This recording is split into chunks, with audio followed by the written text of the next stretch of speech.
আজকে কথা বলবো রিপন মিয়াকে নিয়ে। রিপন মিয়া কিন্তু বর্তমানে সোশ্যাল মিডিয়া খুবই ভাইরাল একটা নাম। রিপন ব্লগস, যেটাকে টিকটকে বলেন, ফেসবুকে বলেন, ইউটিউবে বলেন, সব জায়গাতেই ভাইরাল।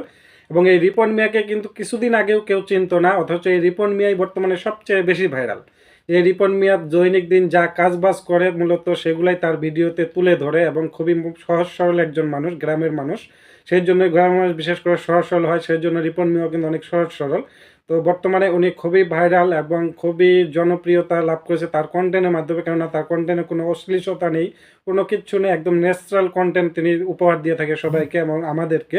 অথচ এই রিপন মিয়াকে নিয়ে কিন্তু অনেক বড় বড় ইউটিউবাররা এখন ভিডিও করতেছে শুধুমাত্র ভিউ কামানোর জন্য। অথচ এই রিপন মিয়াকে কিন্তু কিছুদিন আগেও কেউ চিনতো না, অথচ কেউ দাম দিত না। রিপন মিয়ার সবচেয়ে পাওয়ারফুল একটা ডায়লগ আছে, বা সবচেয়ে ভালো লাগা একটা ডায়লগ আমার, সেটা হলো এটাই বাস্তব। এই ডায়লগটা কিন্তু উনি প্রত্যেকটা ভিডিওর শেষে দিয়ে থাকে। তো কথায় আছে না যে তেলও মাথায় সবাই তেল দেয়, তেল না থাকলে কেউ তেল দেয় না, এরকমই কথা হলো। রিপন মিয়া বর্তমানে ভাইরাল, সেই কারণে তাকে নিয়ে অনেকে ভিডিও করে। এবং আগে যখন কাউকে চিনতো না, সে যখন ভাইরাল ছিল না, তখন কিন্তু কেউ তাকে ভিডিও করে নাই, তাকে নিয়ে কোনো কথাও বলে নাই।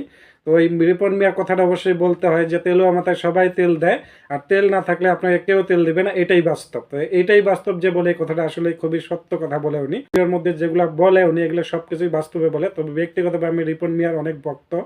তো যারা এখন রিপন মিয়াকে নিয়ে ভিউ কামানোর জন্য ভিডিও করতেছে তাদেরকেই বলতেছি, আসলে যারা তেলোয়ার মাথায় না তেল দিয়ে, যারা আসলে ভাইরাল হয়নি, তাদেরকে নিয়ে তেল দাও, তাদেরকে ভাইরাল করার চেষ্টা করো, এটাই বাস্তব।